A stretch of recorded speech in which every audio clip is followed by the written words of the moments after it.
Bienvenue à la Vie Éco.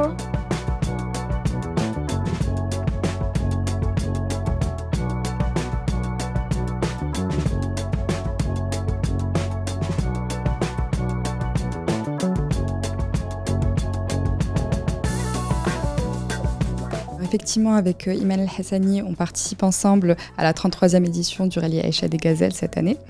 Alors c'est une amie d'enfance, on se connaît depuis des années.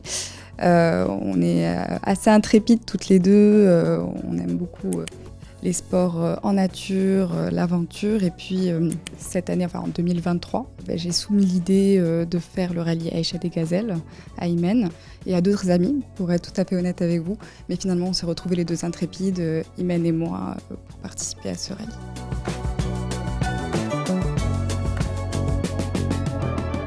En termes de sport mécanique automobile, ce sera la première expérience pour nous deux. Donc c'est vraiment une nouvelle aventure dans laquelle on se lance. Initialement, on n'allait pas faire de l'électrique pour ne rien vous cacher.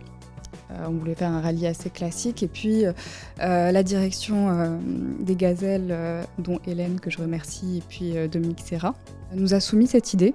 Elles sont dans une démarche de mise en place de l'électrique dans leur compétition. Et donc elles nous ont soumis cette proposition. On était un peu réticentes au début.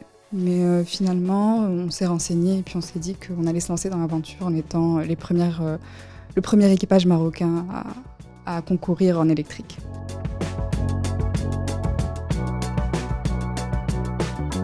Toute la logistique, tout l'encadrement nécessaire à gérer l'électrique a bien été mis en place et érodé pour pouvoir permettre aux gazelles de concourir dans les meilleures conditions.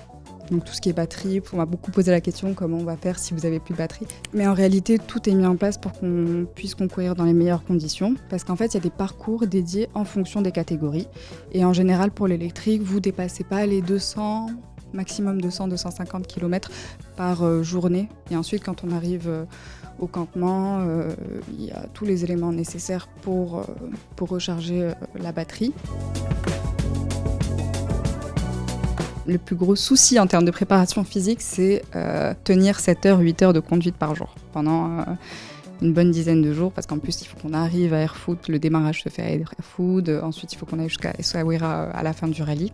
Donc c'est beaucoup de route, c'est le dos et c'est les cervicales en fait qu'il faut qu'on renforce. On a travaillé là-dessus depuis assez longtemps avec Imen, ma coéquipière, parce que quand vous conduisez, que vous êtes dans les dunes, en fait vous devez vous décoller du siège parce que sinon vous faites très mal. Mais en fait c'est les cervicales et surtout le bas du dos qui prend, donc c'est important de renforcer ces parties-là.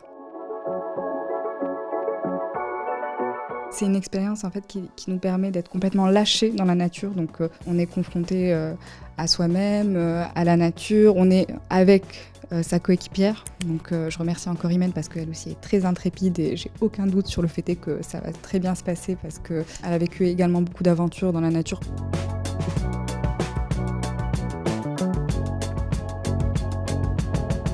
Le rallye Aïcha des Gazelles a une association qui s'appelle Cœur des Gazelles et qui travaille effectivement à tout ce qui est scolarisation, faire en sorte que les enfants aient aussi accès aux soins médicaux de base dans les régions les plus reculées du Maroc. Ça, c'est l'association Cœur des Gazelles qu'on soutient avec Imen. Mais en dehors de ça, les gazelles ont le choix, l'opportunité de pouvoir soumettre un dossier pour ensuite pouvoir gagner 10 000 € qui serait reversé à l'association. Et nous, en l'occurrence, donc c'est Imen qui a soumis cette idée que j'ai partagée. On soutient l'association de solidarité et de protection des sourds d'Agadir. Et eux mettent en place donc, tout un accompagnement pour les personnes de 3 à 35 ans pour pouvoir les intégrer dans la société, que ce soit au niveau de l'éducation, donc il y a des cours pour leur apprendre le langage des signes et leur apprendre également des métiers. Donc, il y a des ateliers aussi de sérigraphie, de coiffure, de poterie, et ils font vraiment un travail exceptionnel, donc ça nous tient vraiment à cœur.